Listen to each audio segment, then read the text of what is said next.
Thank you very much for being part of the sustainability track today. We have covered a wide range of technical work. We've also covered a number of aspects of sustainability disclosure implementations that are occurring in different parts of the world. But this is something that is happening right the world over. My comments over the next few minutes are not just focused on sustainability. They really relate to the fact that we've been down this implementation process in many parts of the world for some time now, and there are aspects that policymakers and regulators need to think about that is a message that we all need to get across. So I've got some messages. I hope some of them will resonate. I'm very happy to debate them at all times, but in effect, we are moving into a fairly complex period from a macro-political perspective, if you like. It is very important that the ordinary business of the digitization of reporting around the world doesn't just bed down, but accelerates. To that end, first of all, just one word about XBRL International. We have this, lengthy, wordy, but usually pretty helpful purpose statement. Our organisation, and to a large extent, but not completely, our community is gathered together with a public interest effort to try to improve accountability and transparency in business performance itself. And the way that we try to do that is by providing a set of high-quality open data exchange standards that can be used in the exchange of information for business reporting. Our standards are freely licensed, and we operate in the public interest as a not-for-profit. That said, we've had a huge amount of implementations. There are 216 that we've got on the website. There's half a dozen that are not on the website. They need to go on the website soon. There's a bunch of others that are brewing. My first point is that delay really isn't an option. We are living in the 21st century. Particularly in relation to sustainability information, it is completely, you can make the argument as much as you like that, nobody wants this information, why do we want this information? Do investors really want this information? Yes, investors want this information. Yes, policymakers want this information. Yes, corporates want this information. Yes, banks want this information. And the idea that we'd be able to pull that information together from thousands and thousands of PDFs is just farcical. It can't work. These processes must be digital, and regulators and policymakers need to work together around the world to make sure that they are digital. There's a range of reasons in the sustainability space why that's the case. One of the reasons, and this is a particular focus, of course, on climate policy, is yet another interesting acronym. It's called CBAM, the Carbon Border Adjustment Mechanism, which is a fancy name for a border tax if your products haven't been subject to a range of carbon incentives as they move across borders. The European Union, I think, were the ones to design CBAM, but there are countries all over the world that are looking to implement CBAM frameworks. Those mechanisms simply won't work without high-quality information, and as those things really come to affect the legitimacy, the accuracy of that information will become more and more and more important. Now, it is not the case that disclosure is the only approach to some of this information. There are other mechanisms like product carbon footprints, and in some cases CBAM provides quite a lot of flexibility at the early stages for estimation and the like. But as we move forward, it is going to become more and more important in terms of climate disclosure that we have accurate, reliable, investor-grade information. And we can't do that unless that information is digital. It's not just things like CBAM. Transition costs are much better understood.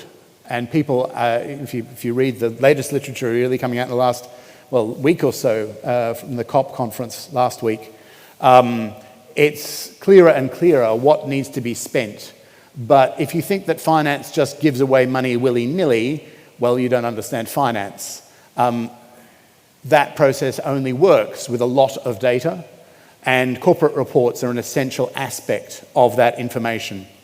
It seems inevitable that actually a combination of these corporate disclosures and the transition plans, which in some contexts are built into the disclosure frameworks, and then probably an add-on, something like aggregate metrics or aggregate ratings, will combine to provide the shortcut information that many users are interested in. But again, for it to work, it is completely based on the need for high-quality information. And the voluntary process has served us very well, but it hasn't been backed up by C-suite sign-off. It hasn't been backed up by policy systems, procedures, or assurance to enable us to be confident about all of that information. So the mandatory aspect is important, but once again, if this is to work, it is 100% impractical for that to occur using thousands of PDF reports. The importance of focused and high-quality digital information in the current age is very difficult to argue with. People do argue about it.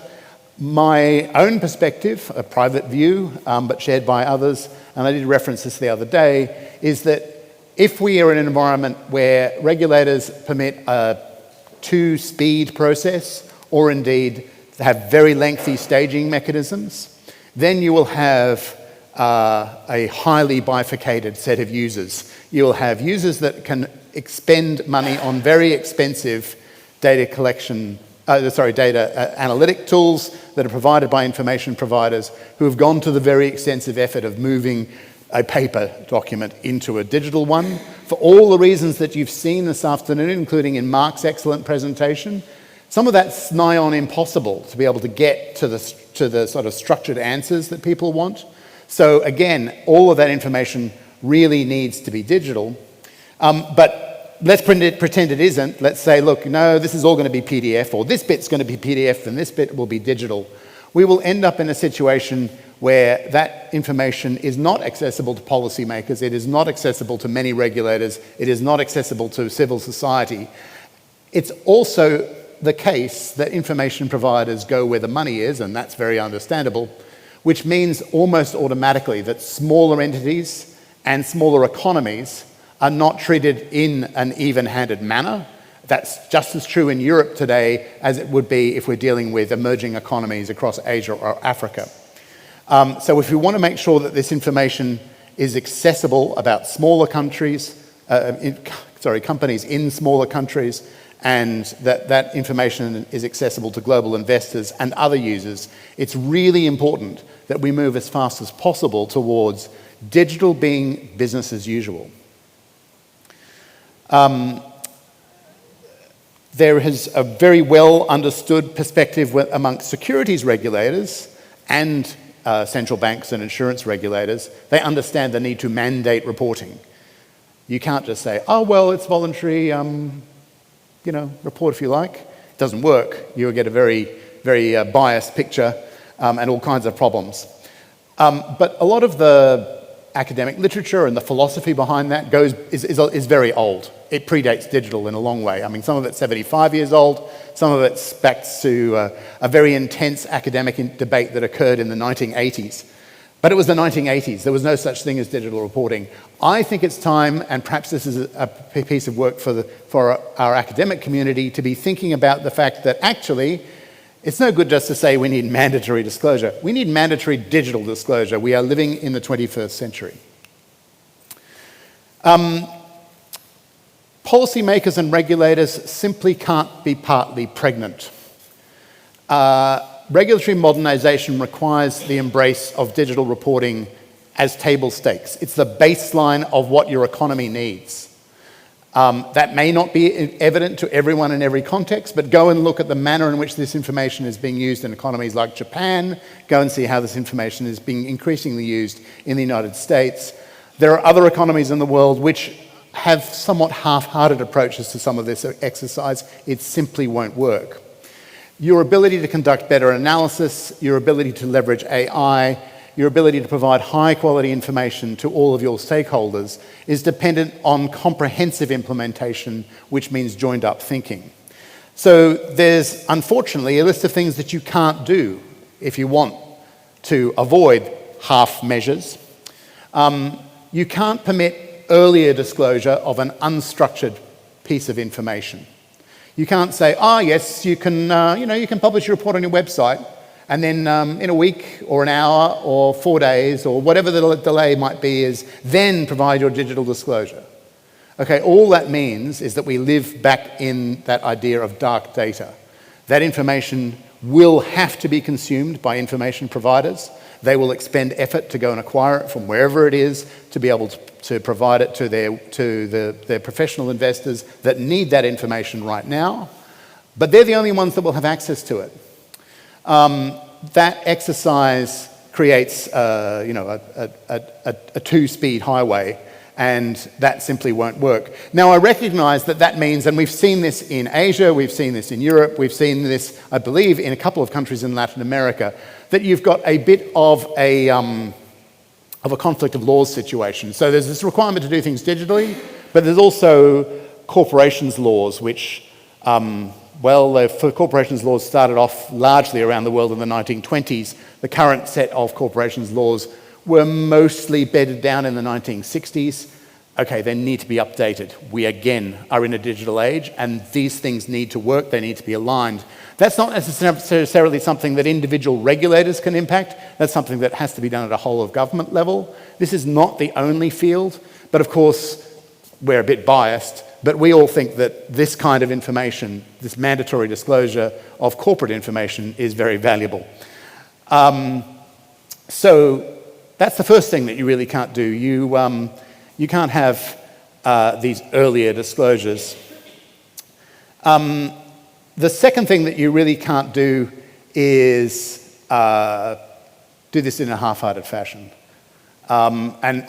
This is, I think, the only place in this presentation that I'll pick on Europe. And I know, again, it's a legislative function, legislative issue. But in Europe, we've got the ESEF framework today. It covers annual reports. Big deal. Where are the interim reports? Where are the quarterlies? Where, for those countries that permit or require quarterlies, where is the rest of the information that the markets use to make decisions with? We have to move to an environment where all of this information is digital. So one more related point, but perhaps not quite so a pointed manner. We need to choose to be comparable. Now, we will have, I think, a very interesting process over the next few years as we move towards this alignment exercise. We think this will be significantly simplified through the use of digital technologies, this idea of concordances that are official mappings between policymakers, and that's great. However, and so I guess I'm talking about the presentations we just heard from Stuart, from Piers, from Richard, and from Owen, where, we will get there. There's a pathway through there, and indeed you can see that not only would those concordance mechanisms provide ways for users to compare information from different market disclosures, but they also help issuers they also help issuers prepare materials for multiple markets. But what about all the ISSB implementations around the world? We're seeing a very understandable implementation of control in a lot of countries. So I'll pick on my own country, Australia.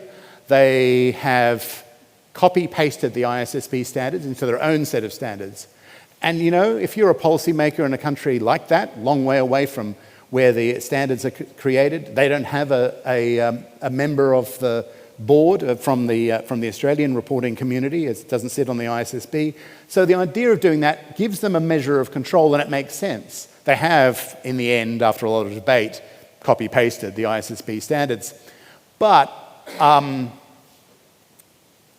it's okay for there to be add-ons, as Owen was saying earlier. It's even okay for there to be changes. There are nuances associated with GHG calculations and things of that nature, which are going to be country-specific. I think there'll be market pressure to align those things, but okay, they're different. That's okay. The standards can cope with that, and taxonomies can cope with that. What we really don't want is for a country that has created a copy-paste version of something like the ISSB standards, and I'm picking on that, but it could be just as easily, another set of widely used standards. Switzerland is going to be using ESRS, I think. So don't reinvent the wheel. Don't go and create your own taxonomy. This is a real possibility in a few countries. We really all need to work together to ensure that doesn't occur. Why? It's like opening a new grocery store, and the first thing you do before you open the doors to your brand new shiny grocery store is you get your barcode printer and you print out a whole bunch of barcodes that are your own barcodes, and you slap them over the barcodes of the products that have already got them printed on the side. It's just a waste of everybody's time. Please, let's not do it as a global society.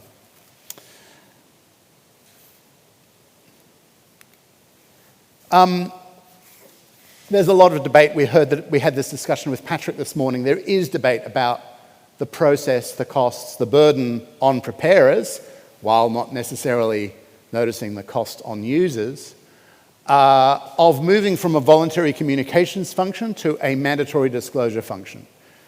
People need to be able to collate that information, consolidate it, pull it together, review it, and then they need to be able to keep on doing it. They need to make sure that this is investor grade. They need to be able to make sure there are policies, systems, procedures, and controls in that exercises. And that is a brand new challenge, and it's silly to argue that that comes with zero cost, especially for very large corporates. But it's not the frickin' tagging that's costing you money or spending time. That is not the problem. So let's not pretend that it is. And we are seeing in a few countries, oh yeah, we're going to do disclosure, yeah. So we're going to charge, we impose, 99 blats on the costs, to additional costs, but we're worried about the digital aspect. That is not where the cost exists. It's a competitive market. The costs continue to plummet. That is not the problem. Next thing. We do live in a digital world, and we have a legal framework that is still very much analog.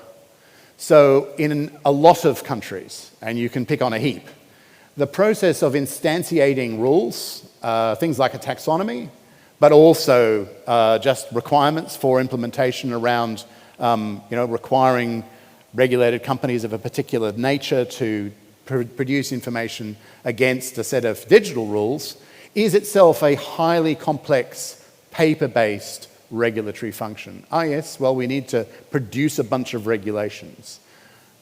That's fine, and we know that law to operate needs to be clear, it needs to be accessible, it needs to be even-handed. But if we continue to operate in that fashion, we're creating an enormous drag on the process of implementation.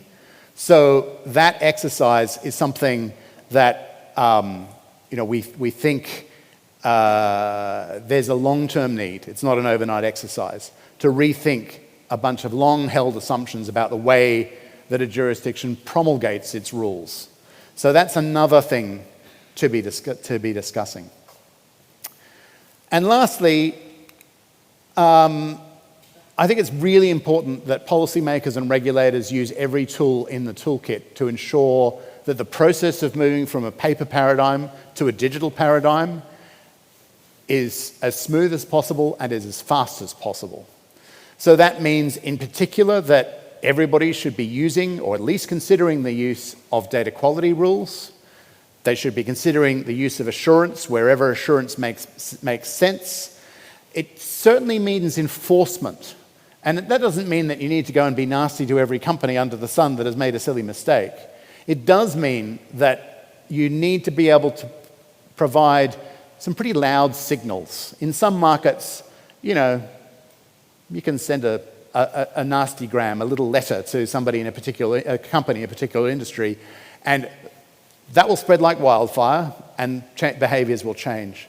In other markets, you need to have fines, you need to do other things of that nature. But All of the tools at your disposal as a regulator need to be used to make sure that we move from a paper paradigm to a digital paradigm. We have AI knocking on the door, and it simply won't work nearly as well unless the information is structured at source, has through management accountability, and that information is provided in a digital form with one version of that truth, rather than having lots of people with that truth, if you like. So the message overall is regulatory modernization now, please. When do we want it? We want it now. We're a quarter of the way into the 21st century. We don't take our digital photos that we take on our cameras. We don't trot down to the lab to go and get them printed out before we look at them. Nor do our children go and browse the aisles of the record store anymore. You can't go through a digitization process in a half-hearted manner, and we need to find ways of communicating to all of our stakeholders the importance of really focusing on this all the way through the process. So I hope that that's not too controversial way of finishing off this track. But we don't want to be half pregnant. We must embrace modernization in reporting. That means, quite frankly, stronger leadership and more focus, but the payoff is huge. Thank you very much. Some food for thought.